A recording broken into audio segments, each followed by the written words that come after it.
Eta 56 minutu gaur ekingo diote Altsasuko Burunda pilotalekuan binakako Masters nagusiko ligaxkako 3. jardunaldiari beserian bezala 3 norgehiagoka izango dira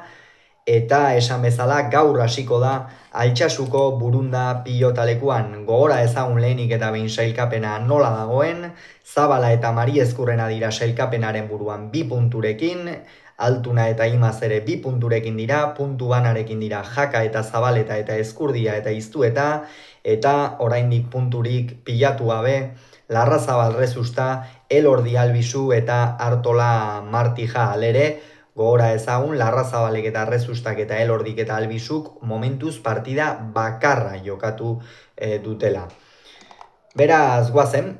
aste honetako analisiarekin, lehen partida Ezkurdiak eta Iztuetak Larrazabal eta Rezustaren aurka jokatuko dute, hemen Ezkurdia eta Iztueta ikusten ditut favorito, egia esan txapelketa espero baino hobeto hasi dute, lehengoan ongi ez zuten jokatuko noski Elizondon 22 eta 4 xeatu baitzituzten Peio Etxeberriak eta Mari Ezkurrenak, beraz, pentsa ze partida izango zen, eta horri buelta ematen saiatuko dira gaur Ezkurdia eta Iztueta Altsasun. Horretarako Larrazabal eta Rezusta lehen partidan ez zuten esperotako mailarik eman, bai partida maieran Iker Larrazabal nagusitu zen, baina orokorrean Beñat Rezustak ere ezin izan zuen Ander Rimazi nabarmen agindu eta ondorioz Larrazabal ere partidako une askotan oso deseroso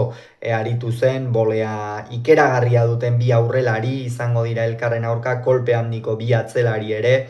beraz partidak osagai guztiak ditu, aurrean behar bada Ezkurdia erritmoa sartzen saiatuko da eta Larrazabali alik eta gehien oinetara jokatzen, atzean ea Iztuetak zenbateraino iruditzen zait gaur Martxelek agindu dezakela atzeko kuadroetan, Beñat Rezusta azken bolada honetan ezpaitabil oso fin eta badakigu Beñat Rezustak bolada ona ez duenean kosta egiten zaiola, askotan eskua akarrarekin jokatzeak ere behar bada erasaten dio noski, eta horregatik Ezkurdia eta Iztueta favorito. Bihar Altuna eta Imaz, Artola eta Martijaren aurka. Oso partida garrantzitsua Artola eta Martijarentzat. Orain arte ez dute punturik pilatu, gainera bi partidetan nahiko tantoa bera kaskarrarekin geratu dira, eta pilatzen hasi beharra daukate, logika handiarekin egindako bikotea da, Martija atzean eusten duen pilotaria, aurrean Artola eskuin oso indarsua duena eta gainera tantoak amaitzen geroz eta finago dabilena, baina hemen Altuna eta Imaz ikusten ditut favorito. Atzean ikusi beharko da ea nor nagusitzen den, hor lehia polita izango da, Imaz eta Martijaren arteko lehiak beti ederrak izaten baitira, baina oraindik ere ikusteko dago nor nagusituko ote den, eta bertan erabakiko da ea aurrean abagune gehiago nork izango dituen. Jokin Altuna sekulako momentuan dago, jokatzen ari den partida guztiak irabazten ari da, atzo Azpeitian ez dakit zer egin zuen, azkenerako orain behiratu beharrean naiz, pentsa Imazekin batera Peña eta Rezustari 22 eta 13 irabazi zieten, beraz pentsa hor gainera Altuna eta Imaz elkarrekin ari dira, beraz aste honetan bi partida jokatuko dituzte elkarrekin, eta astelenean beste bat gainera.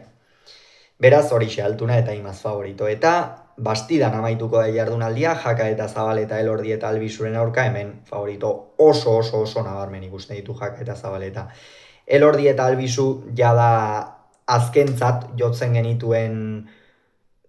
ligaxkako pronostikoa egin genuenean, bikote ona da, baina iruditzen zait gainontzekoak koska bat gainetik badaudela. Jon Ander Albizuk ez du lehen bezala agintzen, Aitor Elordi ere pentsatzen genuen behar bada puntu honean zebilela, baina aurreko partidan zalantza asko utzi zituzten Santiago Egunez Ermuan, eta Jose Javier Zabaletak berriz naiz eta atzoko partidan kosta zitzaion sartzea, ikeragarrizko alarekin, ikeragarrizko kolpearekin da beti bezala, eta Erik Jakak ere aurrean erraz bukatzen du, beraz Jaka eta Zabaleta ikusten ditut hemen favorito esan bezala. Gaur hasiko da, Altsasuko Burunda pilotalekuan Ezkurdia Iztueta eta Larrazabal Rezusta partida horren analisi egingo dugu, gogoratu. Binakako Masters nagusiko Ligaxkako 3. jardunaldia.